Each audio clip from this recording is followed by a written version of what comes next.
हम संकेत कर रहे हैं भगवान श्री रामचंद्र जी पंचवटी में विराजमान हैं। श्री किशोरी जी उनके वामांक में विराजमान हैं और श्री लखनलाल जी उनका नित्य का नियम है, जब श्री रामचंद्र जी शयन करते हैं, किशोरी जी शयन करती हैं, तो श्री लखनलाल जी पूरी कुटिया की रात्रि भर परिक्रमा करते हैं। द्वार से परिक्रमा को शुरू करते हैं, पुनः आते हैं श्री सीताराम श्री सीताराम श्री सीताराम, सीताराम सीताराम कहकर द्वार के पास आकर द्वार को प्रणाम करते हैं।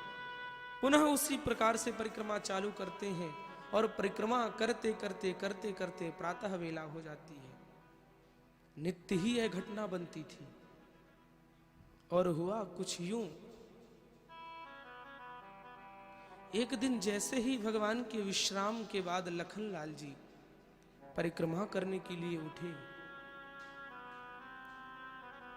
परिक्रमा प्रारंभ ही किए थे। यह परिक्रमा कोई राउंड राउंड गेम नहीं है कि गोल गोल घूम लो।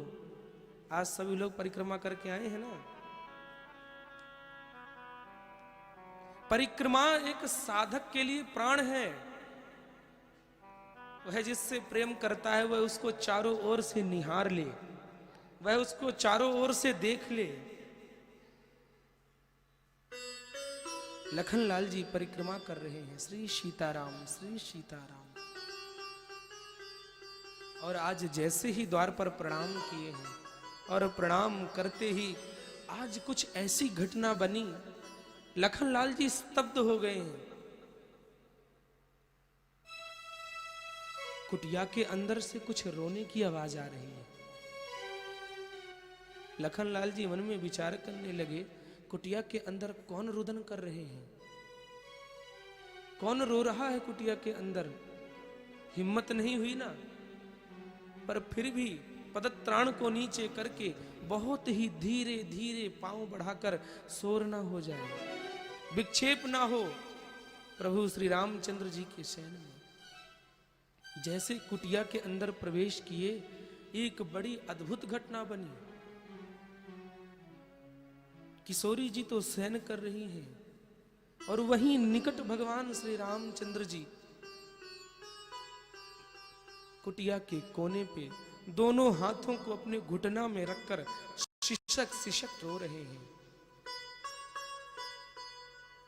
भगवान, हम संसारी लोग भी जानते हैं, पूरे घर का भार उठाने वाला मुखिया जब कभी चुप हो जाए, जब कभी वो एकांत में बैठ जाए,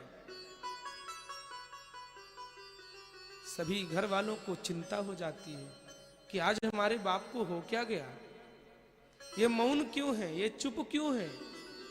लखनलाल जी ने जैसे भगवान को देखा,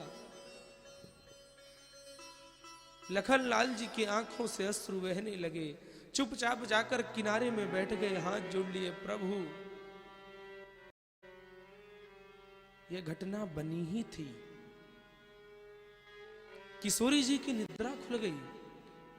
किशोरी जी ने एक कोने में राम जी को रोते हुए देखा, लखनलाल जी हाथ जोड़कर बैठे हैं। किशोरी जी के मन में विचार आया, क्या लखन से कोई अपराध हो गया,